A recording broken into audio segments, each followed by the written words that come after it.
food pyramid was a scam. The food pyramid came out. What led us to the food pyramid? Food pyramid. Can this really be true? The food pyramid prescribed by the government can really be wrong. Obesity, diabetes, cancer, heart disease, all with a common link, the food pyramid. In United States, 32.6 million Americans have type 2 diabetes and 88 million people suffer from prediabetes. That's about 36.7%, over a third of the population of Americans who suffer as a result of their food choices. 1979, when the food pyramid came out. It was the first time that the U.S. told us officially how we were supposed to eat. And of course, what went on the bottom of the pyramid? Grain. But they didn't differentiate between Twinkies, Pop-Tarts, and Count Chocula Fruit Loops and fresh sprouted, quinoa grain bread that you ground in your thing and sprouted and baked in your oven. They didn't differentiate between those two things. So you can lay down the type 2 diabetes and the obesity epidemic in our culture. You can lay those numbers down and those charts, and they mirror exactly the food pyramid. I think it's profound that we would have a much healthier culture today if the government, if the state, had never decided to tell us how to eat. Diabetes isn't just happen at random. It is a result of following poor nutrition protocols issued by government prescribed out of food pyramid.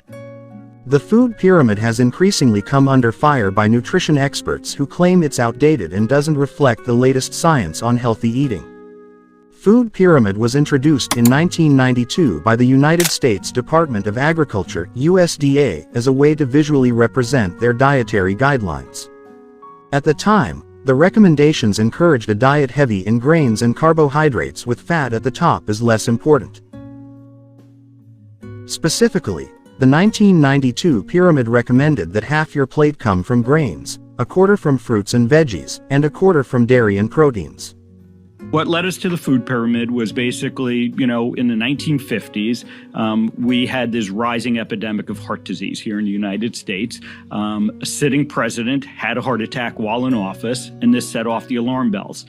And so we started asking what causes heart disease. And there were two prevailing theories at the time. The one theory was that it was sugar, essentially. Processed carbohydrates that was leading to heart disease. Then in 2005, the USDA introduced an updated version of the pyramid that made some adjustments. While still emphasizing grains, it broadened what counted as grains to include both whole and refined options. It also expanded recommendations for fruits and veggies, placing them in separate categories. Overall, the 2005 pyramid kept the same general structure. The base of the pyramid being grains sent the implicit message that half your diet should come from breads, cereals, pastas. It was less a scientific conclusion and more a political one. It's more like what's we are manufacturing the most, we got to sell it to grow economically. Fat were kept on top of the pyramid and advised to use it sparingly, which indicated that carbohydrates are good and fat are bad. People believed that the food pyramid is the best and sensible eating structure. But unfortunately they didn't. Seemed healthier, rather obesity and diabetes cases kept increasing.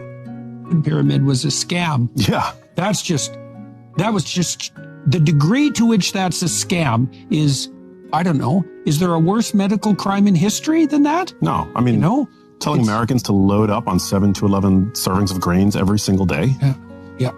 And to find out that was a marketing ploy by the Department of Agriculture, and that they went against the advice even of their own consultants who warned them that they would produce an epidemic of obesity and diabetes, which is, well, and not to say nothing of depression and dementia, which is exactly what we have now. Exactly. It's like, I don't know what you even do when you find out that that's true. Yeah, and the unwarranted demonization of natural fat-containing foods, nutrient-dense foods like animal-source foods, which continue to be demonized.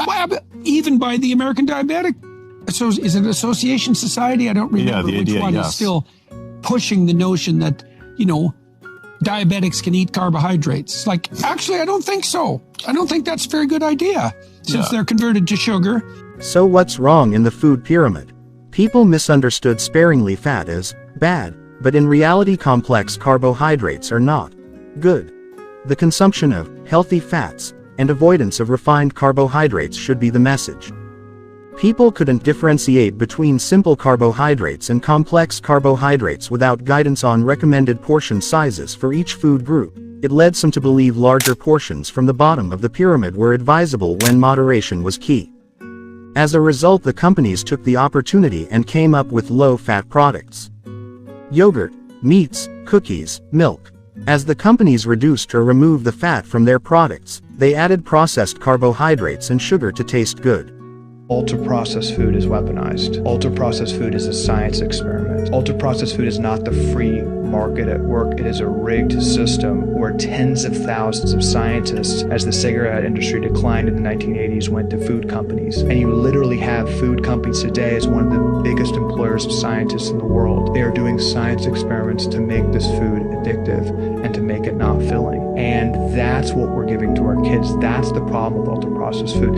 You know, you have a lot of the evidence-based bros saying, well, no, it's the calories. Calories have gone up in the past 30 years. Well, why have calories gone up? Because it's gone up with ultra-processed food consumption, which is weaponized to make us eat more. The problem, we know how to regulate our calories. It's like, no, it's not. The problem's not ultra-processed food. The problem's that they're one and the same. We're being poisoned and we're being addicted, and we have a mass drug addiction crisis here. And we literally have the characteristics of addiction denial from parents who are addicted to these foods and giving them to their kids. It's because they're normalized. The root of the problem is ultra-processed food.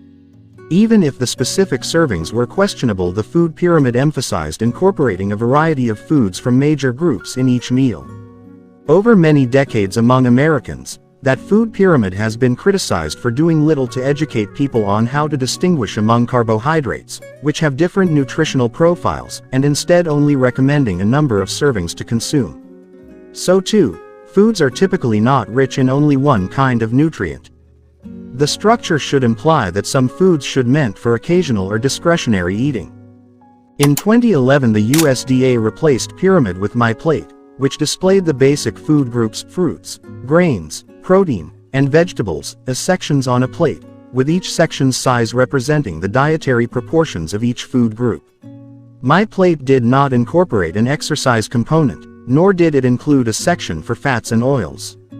Make half your plate fruits and vegetables is one of the main recommendations presented through My Plate's design. Many Americans fail to consume the proper number of fruits and vegetables or do not incorporate a variety of this particular food group. The 2010 Dietary Guidelines recommends increasing fruits and vegetable consumption due to the associated health benefits. The food pyramid was not a strong guideline considering many individuals struggled incorporating it into their daily life. Many details such as the recommended daily intake were left out of this nutritional guideline, which confused the general population. Although My Plate implements might contain dietary guidelines that are nutritional beneficial, it has occasional disadvantages. The guidelines fail to explain plate size, include snack recommendations, or give examples of healthy foods for each category. This seems it's a never-ending story to finally get an appropriate plan, recommendations, portion, nutritional benefits for the population to start from.